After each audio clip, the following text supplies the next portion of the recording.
very happy to welcome you to this very special edition of GeONG.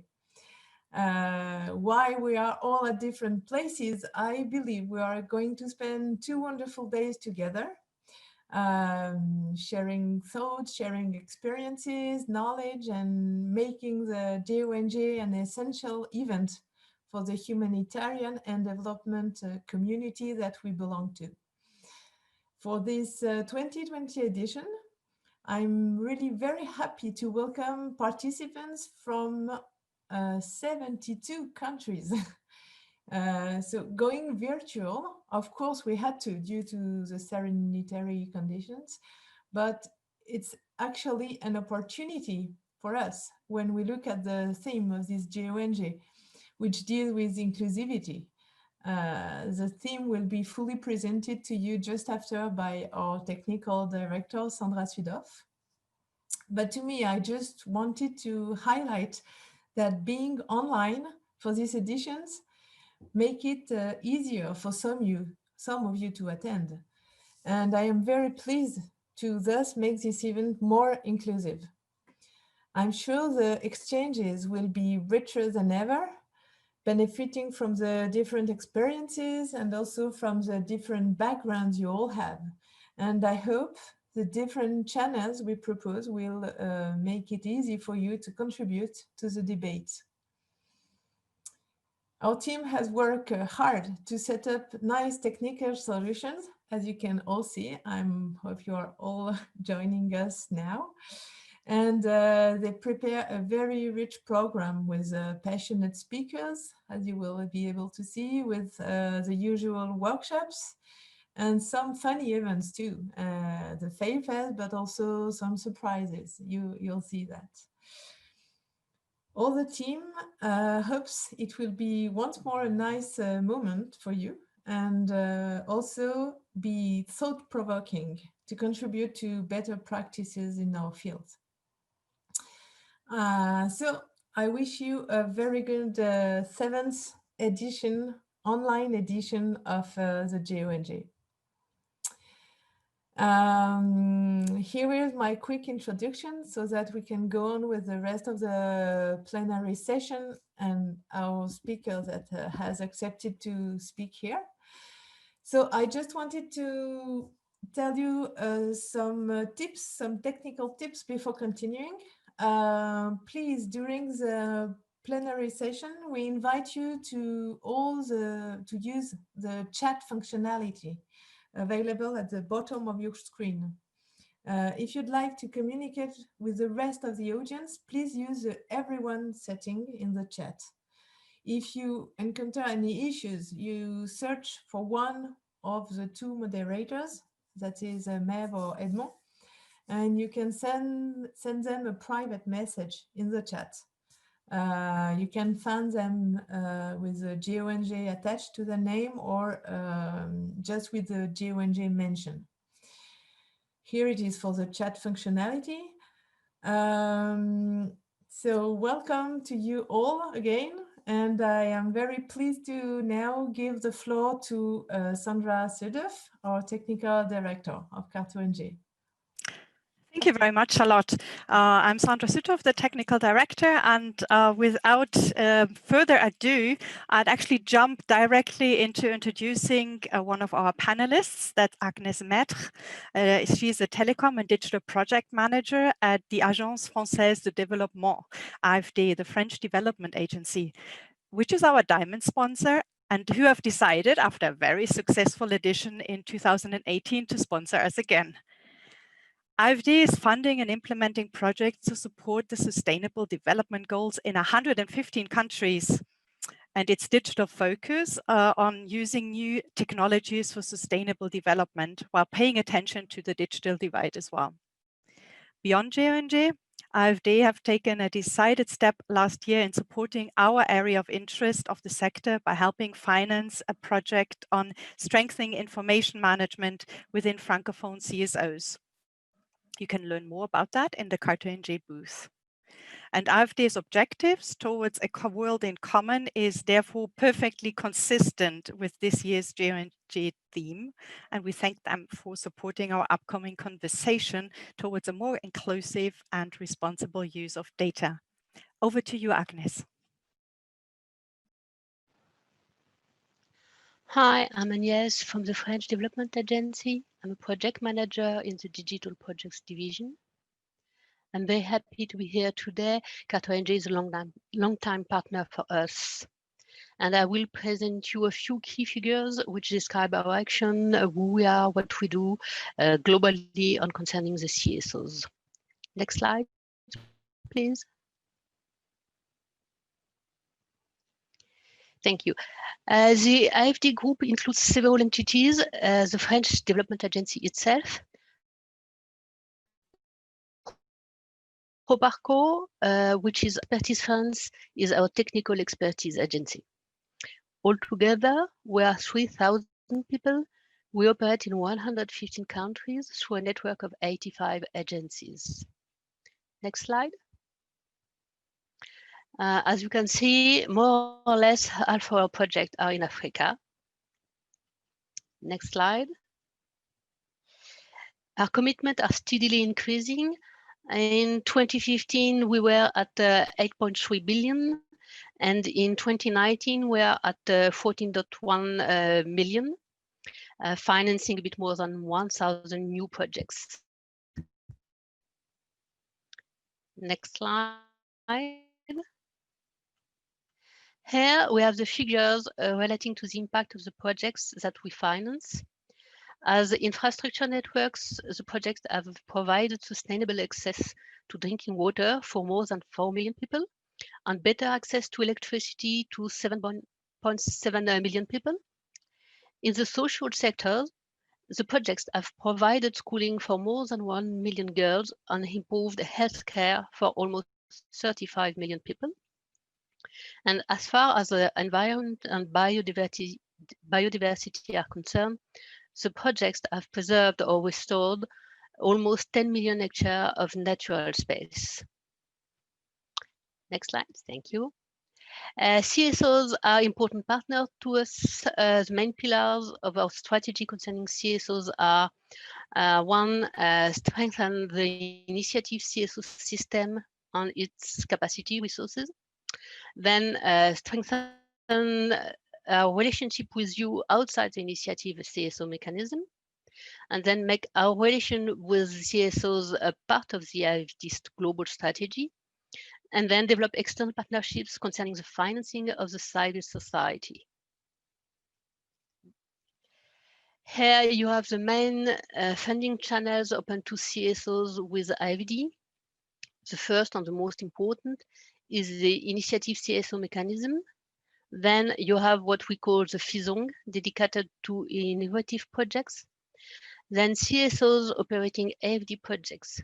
And two specific channels. FFM stands for French Global Environment Facility, and EPCC stands for Call for Project in Crisis Situation.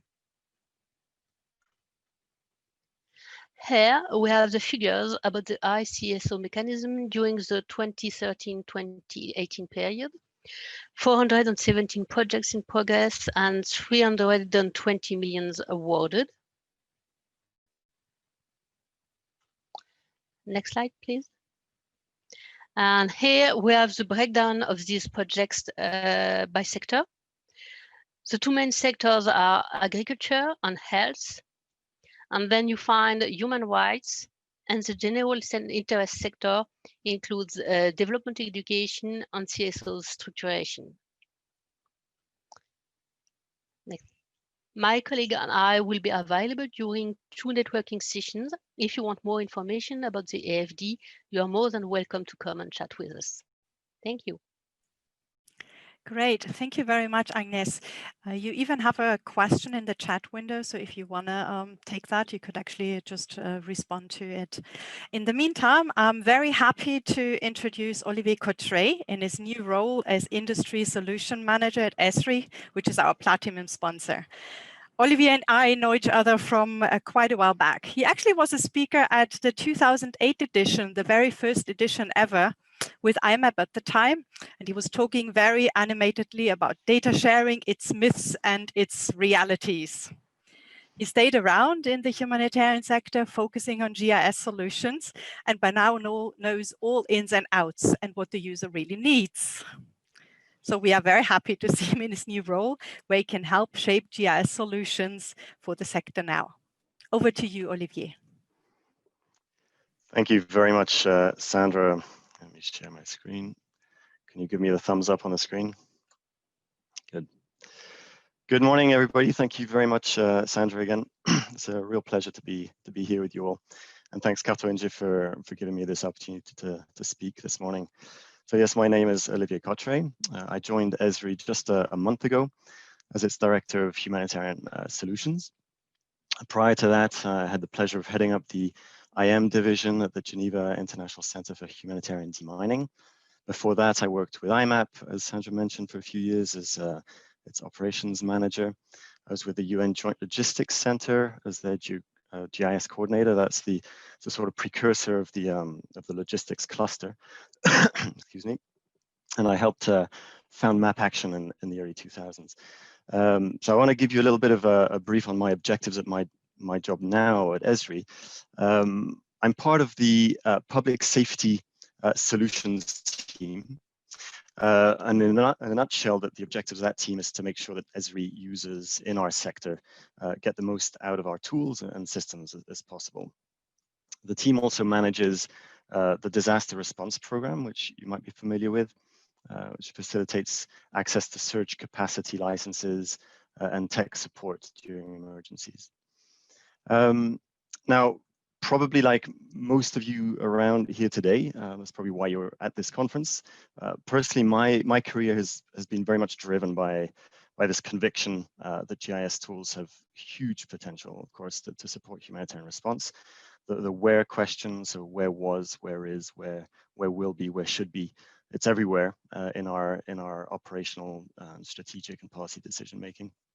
And GIS were designed to help answer just that.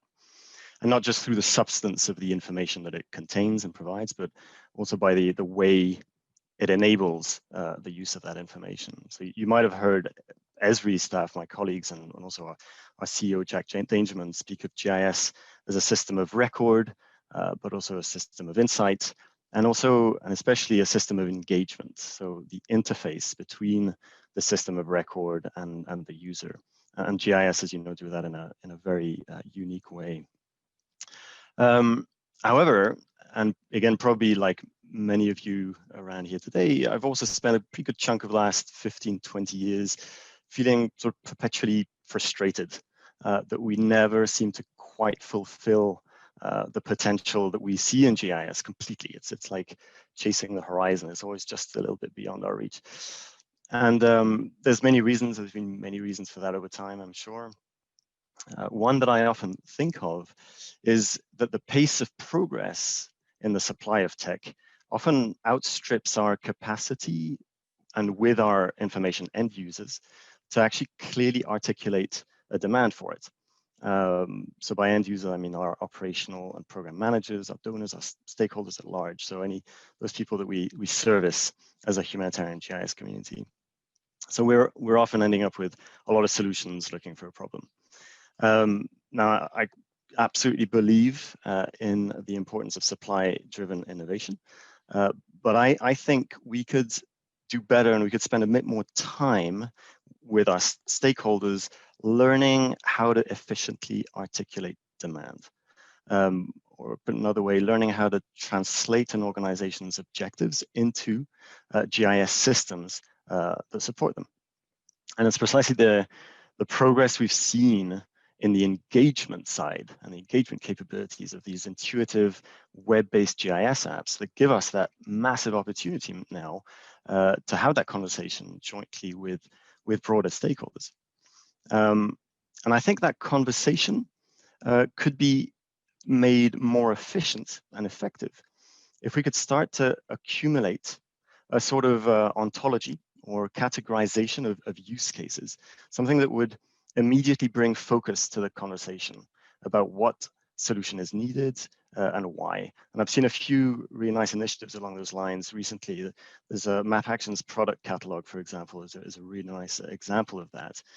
And so a first focus for my job at Esri is really going to be to design and implement a humanitarian GIS hub to organize Esri solutions, so tools and reconfigurable templates and documentation, training resources around classic use case types. And what we hope to do is to really contribute to the sector a node that helps organize our thoughts and collective learning and readiness when it comes to GIS and humanitarian response. So we'll be conducting quite a bit of user consultation on this across the sector, starting with a workshop this afternoon, in fact. So for those of you who've signed up to that, thank you very much. Be warned that you'll need to engage your brains. It's not an easy exercise, but I look forward to engaging with you on that. And if you're curious about the Esri's solutions to hubs in general, my colleague Rami will be demoing that during the first networking session this afternoon. So thank you very much. Very much looking forward to exchanging with you over these next couple of days. Lovely. Thank you very much, Olivier. Stop sharing. Here we go. Great. Thank you very much, Olivier, for that. I think you're still sharing your screen. Is that possible? Okay. No, I think it's no worries. Okay, great. No worries. All right, so it's upon me to actually introduce the main topic. I mean, this year's edition of the GeOnG is People at the Heart of Information Management, Promoting Responsible and Inclusive Practices. And looking back all these years, we have been focusing on data coming from the field to storing it in the cloud and ensuring it's going back again. We looked at how data can be turned into actionable knowledge. We have looked at learning from the past and like lessons from the past shaping the future. And at the last edition, 2018, we looked at perfection versus good enough. So all the time, we've actually been focusing on tools and information and how to make the best out of them by applying good processes. However, this year we really felt that we need an addition focusing on the people, be it like the beneficiaries on the ground that would profit from responsible and inclusive practices, but also to the humanitarian worker, possibly an IMO or a sector specialist that need to conduct a survey or visualize points on the map. As an H2H, of course, we are quite often directly supporting humanitarian workers. And we all noticed over these years, they all need an approach that is really targeted to them and their needs and whatever they are. A one-size-fits-all approach is just not doing the trick, actually. So last year, we've actually signed and committed to uphold the digital principles, all of which 9 promote responsible and inclusive practices. And so we've decided it's a good year now to really make this edition as user-centric and as inclusive as we possibly can. I mean, as you know, 2020 has actually been a very special year because of the pandemic and disrupting many of the known practices in the humanitarian sector. All of a sudden, aid needs to be delivered differently. People need to distance themselves and all of a sudden become experts and develop hygienic concepts, information management approaches and standard practices, and capacity building now all of a sudden has all to be conducted from remote. Disruption in itself is of course hard to deal with. But it has been coupled with innovation, leading to new ideas, bouts of creativity and approaches by economists for years now. So this is also a chance for us to reevaluate our approaches as we go along and meet this challenge of the current pandemic as well. So for us, it's the first time organizing a conference all online, but as Charlotte already pointed out, this actually allowed us to make the event more inclusive. This year, we were able to issue 516 tickets, which is like almost three times as much as we had the previous edition. And we have participants from 72 different countries, which is a lot. Right. So without further ado, I'd actually like to open the floor to Ben Parker, who's a senior editor of the New Humanitarian. We are very happy and very flattered that he's joining us today. He has been a leader in the sector for more than 20 years, often based in the field, where he has certainly experienced and witnessed many areas of conflict. He will talk about the macro trends in humanitarian action, the political context, including inequality, race and history, as well as encourage us data practitioners to examine our work in its social and political context. We are looking very forward to hearing your thoughts. Before I give the mic to you, Ben, just a quick note. We will have a Q&A session straight after, but Ben has said he would prefer actually if people could already start using the Q&A. This is not the normal chat, but this is the Q&A button that you can see at the bottom. And the advantage of that one will be that you will be able to thumb up a question, and then it will actually come up. So we are able to kind of manage the questions better, and you will be also able to make sure that the one question that you find relevant gets expedited to the top. So this only for you to know what you can do in the meantime while listening to Ben. And now over to you, Ben, please. Thank you. Great. Thank you so much for the introduction, and thank you to the previous speakers for kicking us off. It's really a great pleasure to be here. It's my privilege to plant some thoughts in front of this group, which I think is in one of the most important sectors within a sector that we could possibly imagine at this point internationally. So I'm a little nervous. There's a lot we could talk about, and I'm definitely not allowed to go over time. So let me get started. This community feels like a sort of second home for me. When I got into this career, I got a foot in the door by making bar graphs. It was somewhat after the invention of electricity. We had Harvard graphics was the cool thing. And the ancient amongst you will perhaps remember that software, but it was a breakthrough in its day where you could make crisp, clean, sans serif graphics, embed them in your glorious WordPerfect document, and your bosses and your colleagues were super impressed. People love graphs and maps. Bosses like them, donors like them.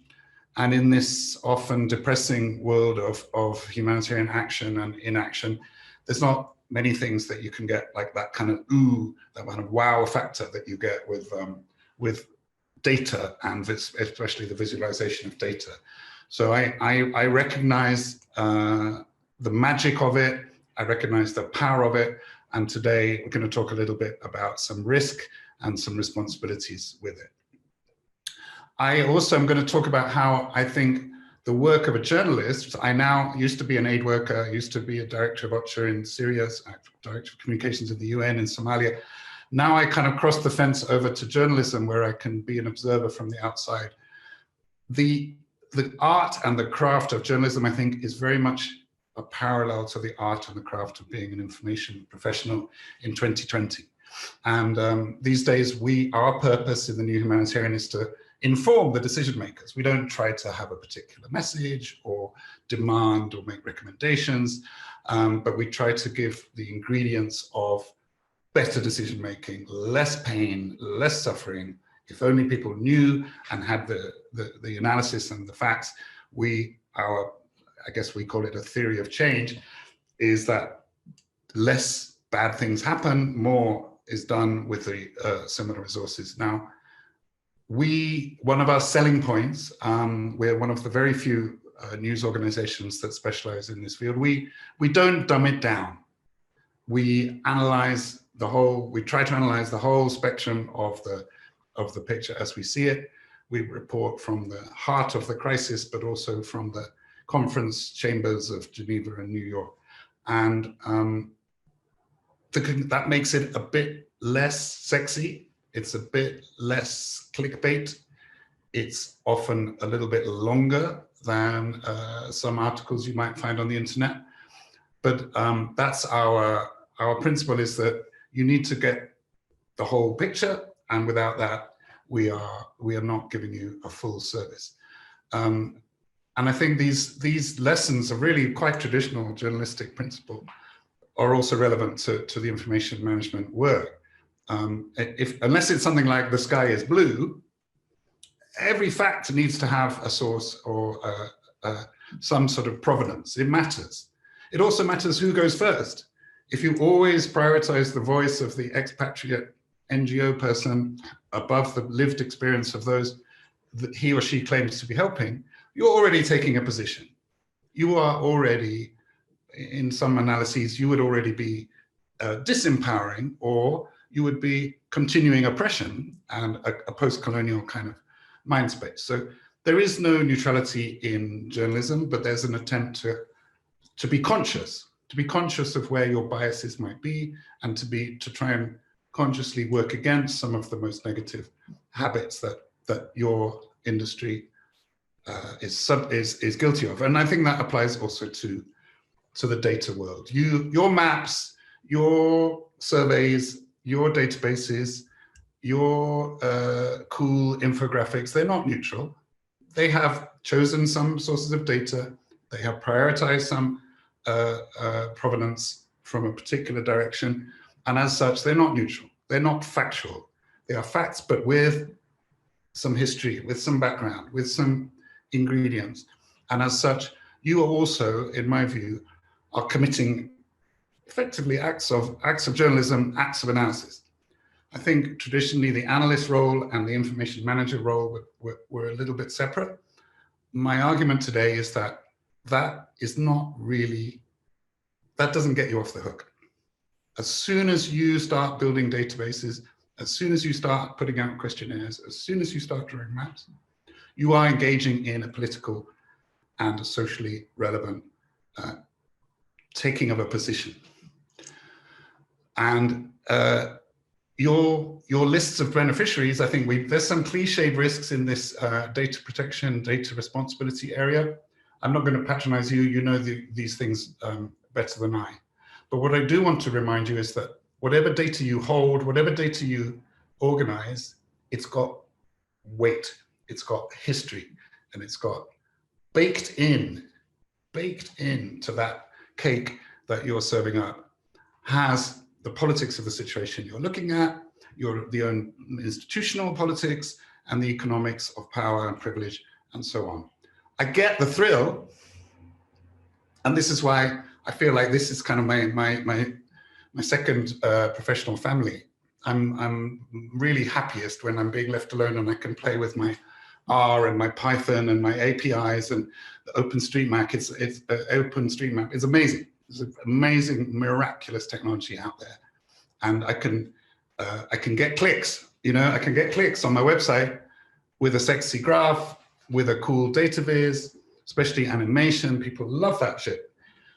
But increasingly, I'm telling myself, and I'm telling you today, you need to say but more often. You need to say, okay, but it's a moral and it's a political obligation in these strange and dangerous times that we live in. As I said, I'm not going to give you examples of how data protection might be an issue in your field. I think you know, and you have a couple of days of sessions about it. Examples include, you know, the registration of refugees, who then the data might be of interest to their enemies.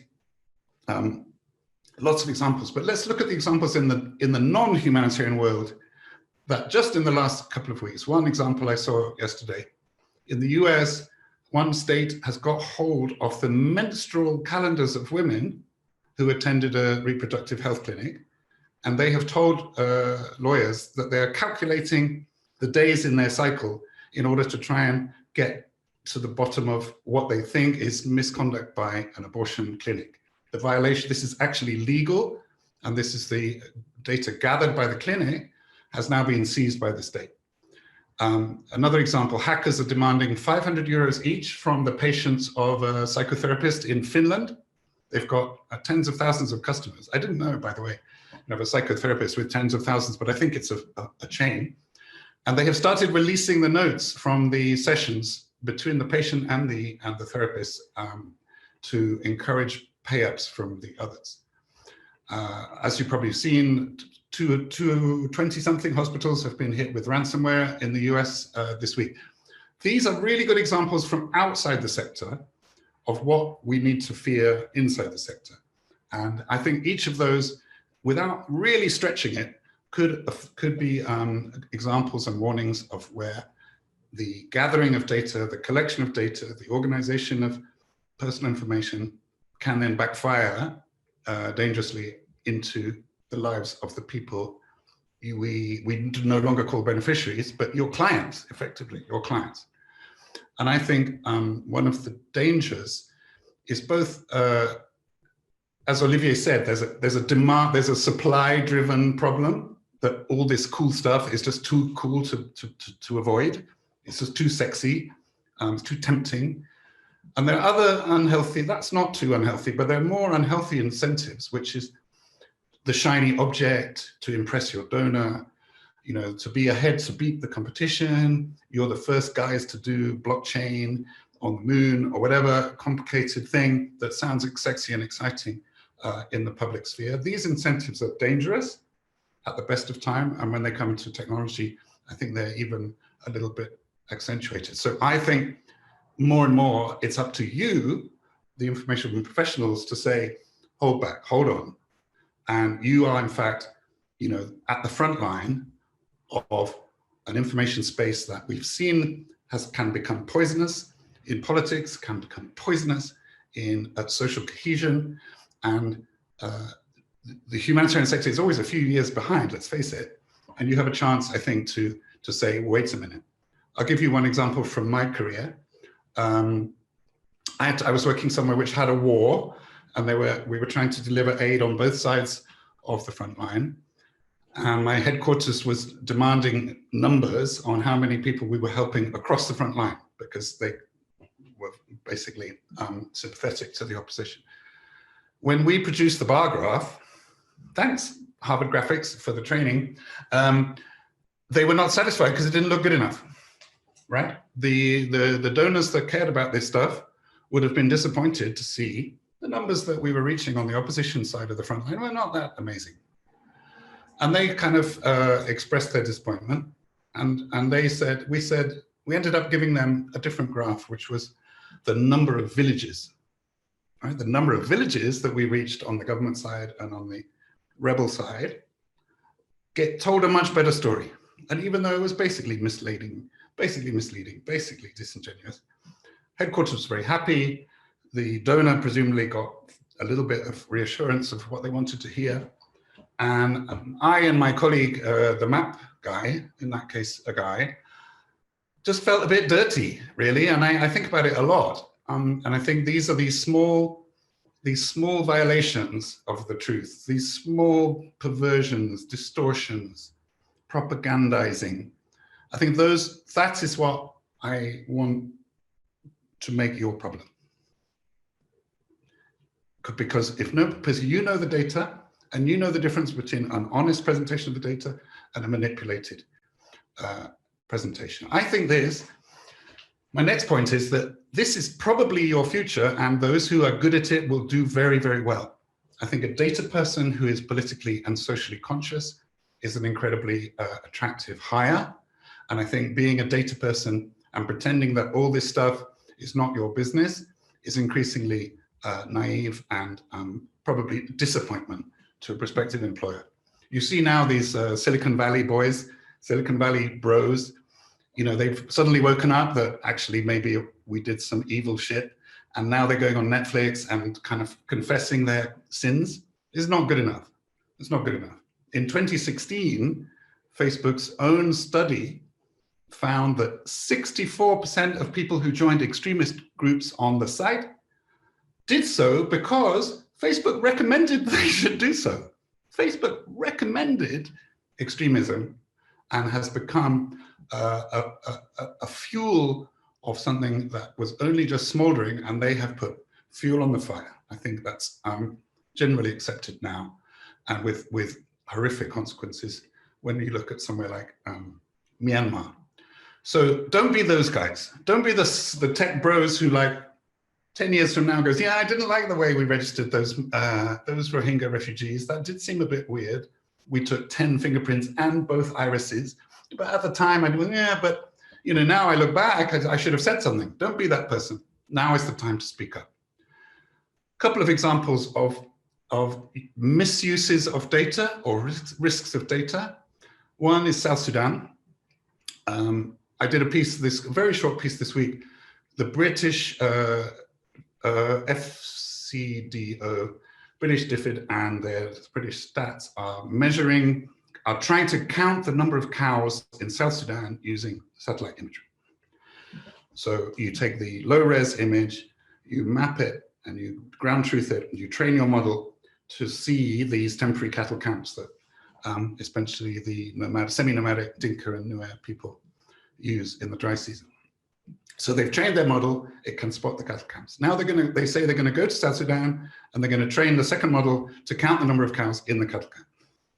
Anybody who's worked in South Sudan might start to see where the problems could come now. A, nobody wants to tell you how many cows they have. You go into a cattle camp in South Sudan with your little clipboard and say, how many cows have you got? You should probably make sure you don't switch the engine off in the car. This is risky stuff, it's sensitive stuff. Also, they have acknowledged one risk. They've said, if we publish where the camps are, they might get raided by a rival community. And you know, this thing sounds amazing. It's a very good example of where it sounds amazing, doesn't sound too risky, counting cows from space. But actually, who knows? Unless you had a full advisory board of conflict people, conflict analysts, South Sudanese anthropologists, I don't know what, you really don't know what you're getting into. And I think it's a very good example of something that seems harmless, but I would not be at all surprised to read 6 months from now that that project ran into some pretty nasty trouble, either in its impact or the reactions to it, or the fact that it was all done remotely from the UK by white boys, and it didn't involve South Sudanese participation very much at all by the sound of it. So that's an example which I think we don't know, and this is a point being made by Natty Raymond of Yale, formerly of Harvard. He said, you can't talk about do no harm if you don't know what the harm is. And I think this is an important point of humility in our sector as well. And it's another opportunity for you guys to say, hang on, have we even thought of all the possible ways this could go wrong? And if we haven't, who could help us think it through? And you see now as huge growth of ethical AI advisory groups, it's probably kind of overkill now, that AI does tend to bake in the prejudices of the training data set. And therefore you end up with like hard wiring the racism or the discrimination or the biases or the whatever from the training data set. But the impulse to bring in advisors and ethical guidance is, of course, something I think should be done more in our sector. I'm not a great believer in guidelines, but I think it's a starting point. You know, the ICRC has now produced the second edition of its handbook on data protection in emergencies. 312 pages, ladies and gentlemen, 312. So good luck with that. You mentioned, I think, Sandra, the digital principles. There's also the Harvard HHI, what's it called? There's their list of principles. And OCHA has an 8-page, thank God, an 8-page report on which are the ethical traps you should think about. All of these are good, shorter the better for me, but that's just me. But where I struggle is like, who do we hold responsible? Who's accountable for this? Who's accountable for not doing the evil thing? And I worry that more and more guidelines doesn't really produce more and more accountability. And I think that job of stopping the bad things happening, thank you, HHI Signal Code, is your job. It's your job. Don't wait for the fancy advisory committee. Don't bother with the 300-page.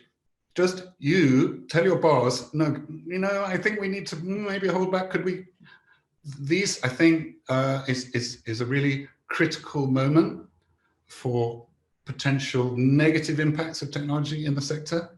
And I think the incentives, as I mentioned before, the incentives are not in favor of restraint, and the incentives are not in favor of caution. And in fact, you get a lot of points from the donors, you get a lot of points from the public. If you have shiny graphs, you can say that you're doing innovation. You can put drones and blockchain and God knows what. And most of the time, people don't question you that vigorously. So I'm nearly out of time. I don't think, the cliche is that data is the new oil. I think the problem is data is maybe the new oil, but there's also the exhaust and the fumes and the carbon dioxide and the pollution and the environmental havoc and the byproducts, and those as consequences of using the oil are actually destroying elements of the societies we care about. And I think someone has to be on the front line. I think you're unlucky and it's you.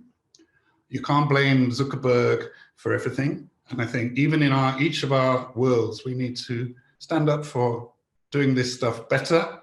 You're the first line of defense. Values, the values in the data set, they need to reflect your values. Thank you.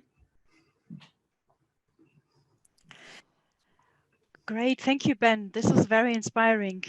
Gave us lots of food for thought. I see that we have one question in the Q&A. Please, everyone who actually would like to ask a question to Ben, don't hesitate to use the Q&A function on your screen. And Ben, if you'd like to go ahead on the first question, you can see it, right? Yeah, if you click on it, cool. Yeah, Frederick, thank you. This is a really exactly the right question to ask, and it's a question that is known, I think, in the community of like responsible data. If you're not on the the responsible data mailing list organized by the Engine Room, I highly recommend it as a space where practitioners can get together. They are on your program later. To answer your question, OCHA is trying to collect examples of where things have gone wrong and reassure anybody who's willing to share that the data won't go, running around in public.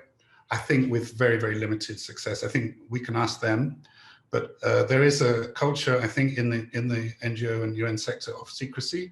There's not very much legal or oversight of any kind, and therefore we don't have very good examples of where it can go wrong.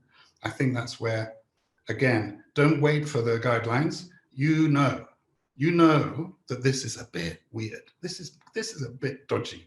And I think if we wait for OCHA to produce a database of best practice and a fail-fare of sketchiness, we know. What we know is that people who've walked this path before you are now living in regret. And maybe we could get ahead of that cycle. Chloe, yes, I totally agree we need a scandal. This is where I come in. I mean, we did an article about the World Food Programme's Scope platform, where its own auditors found that it was had serious technical problems, and it was uncomfortable for them. But I think they deserve respect for publishing the audit to begin with. How many sketchy databases have you got in your organizations that you don't publish your audits and you don't publish evaluations? I think fresh air and sunlight is the best disinfectant. I think a lot of people have said it will take a horrific scandal to fix this. This level of complacency. But, I report scandals in the aid sector, several times a year, and we don't stop having scandals. So I think the public shame is motivating for management, but I don't think it solves the problem. There is a new one coming for you. Pete, I think you have to use the examples like I used earlier. How do you make your bosses realize that this stuff could backfire both on them as selfishly as individuals and ethically on the clients you claim to serve? And I think you take the examples of the reproductive health clinic in the US. Maybe they shouldn't have been recording everything about those women that it did. You take the example of the ransomware on the hospitals in America. If you don't take your cybersecurity seriously, you are a joke. You are a joke professionally in any sector. The example of the South Sudanese cows, we don't know what the impact will be. But let's put a big fat health warning saying, you know, we will constantly review and we'll have ways to trigger, you know, a slowdown if things get sketchy. I think maybe there's a need. Yes, I think the OCHA effort to collect examples of screw-ups is good, but I think it will always be super secret. I'm not that optimistic about it. I think you have to educate them. All right, you can make this as well as being the person who says no or the person who says but. You could be the person who says, I just want to take 4 minutes in this meeting to explain to you this ransomware case of the reproduction clinic, or this case where there was a breach. Maybe just drip feed your management with examples and from within the sector and from outside. This balance between openness and transparency and privacy. I think I have colleagues, I speak quite a lot with the cash aid people, because that's a very important area of crossover between the technology and the mainstream humanitarian.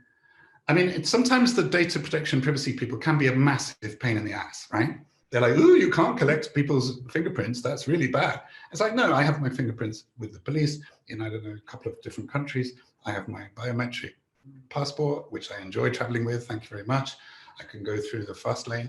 I think sometimes there's a level of trivial fear-mongering about personal data abuse, and where we need to rise that debate to the question of avoidable harm. So in the Rohingya refugee registration, UNHCR is collecting 10 fingerprints, both irises, and it's been photographed, giving the data directly to the Myanmar government. So there, I think there could have been a data minimization conversation that didn't happen. When you say a balance between openness and transparency and privacy, I assume you're meaning about the data holdings. The organizations that we work with in the NGO and the UN sector are not transparent, full stop. The UN, for all its many, many faults, is a little bit more transparent because they do publish some of their audits, which has been an interesting source for me. Olivier's been banned from the Q&A already. I think it's rude for a uranium sponsor or whatever he is. Okay, I'm gonna. Olivier has asked within the panelist group, is there a role for a platform that would provide global information governance in our sector? Is there something with enough? Could it be something with enough teeth to be a regulator? I think each country does. So the national NGOs are better regulated than the UN and the Red Cross, for example. But often the NGO regulators, certainly in my country, the UK, the regulator is overwhelmed and can't keep up with its other cases of fraud and mismanagement, let alone data best practice. I think some level of voluntary disclosure would be great, and I think a bug bounty system would be also a way to do it, so that you say, okay, we're not perfect, and if you can find a bug, you can win a prize, and we can also look a little bit responsible. I think the idea that these organizations you're writing basically bank software as a non-profit or as a UN agency. It is insanely overconfident to think that you can write financial software and not have a problem.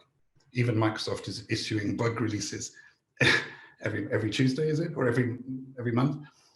Some of which are quite severe. So I think a voluntary system, Olivier, might work, and I think there's possibly a competitive advantage to say we're not perfect and we know it, whereas everybody else is pretending they've got these amazing systems where you can zap the eyeball of a person and nothing will ever go wrong. Do I think that the sector will invest more in information security? I think you tell me. You're in the meetings with your management. You're the ones lobbying for an IT budget.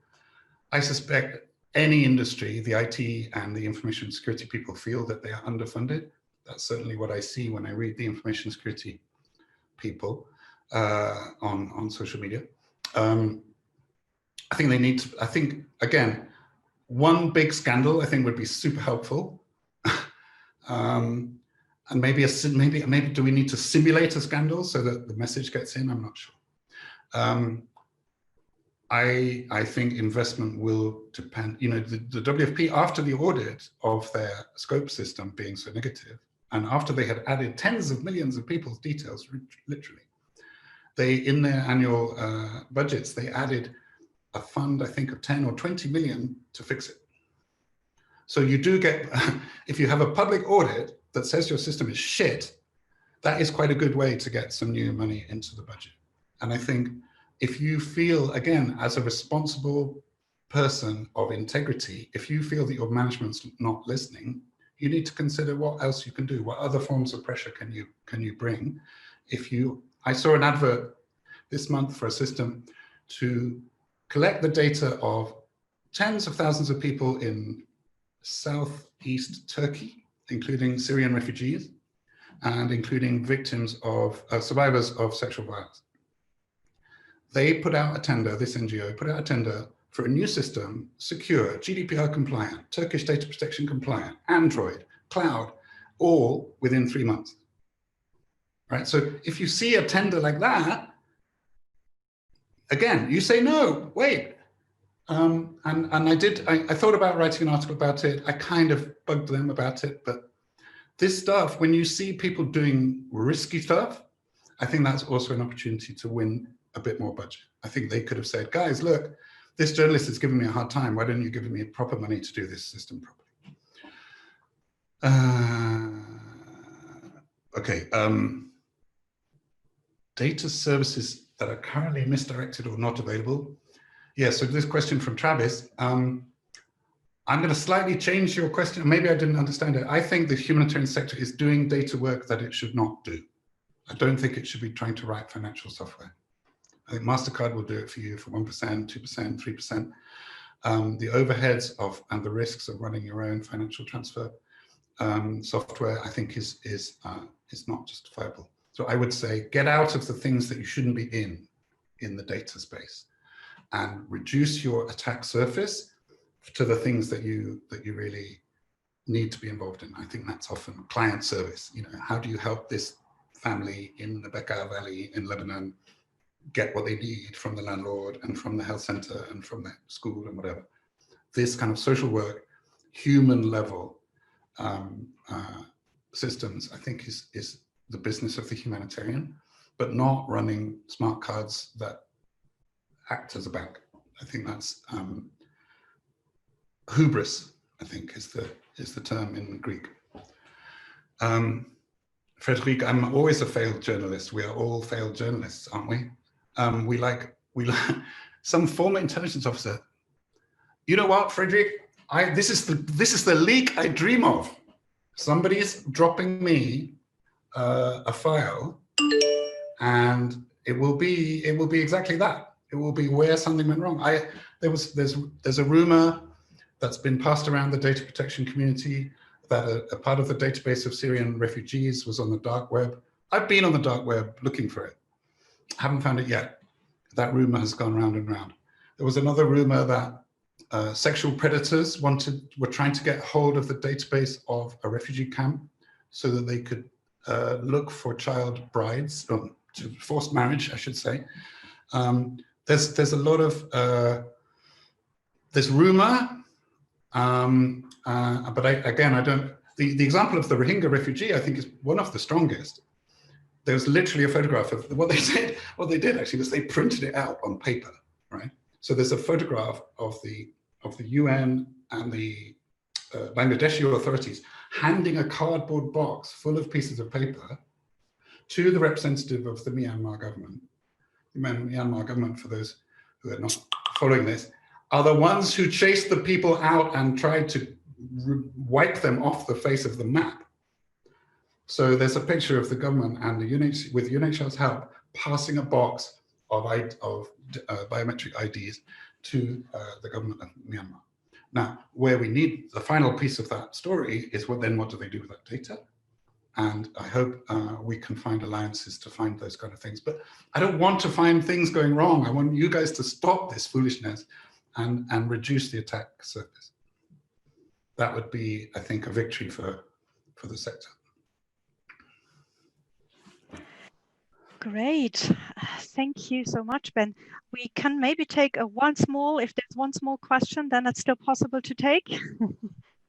I should say, leak to me. Leak to me.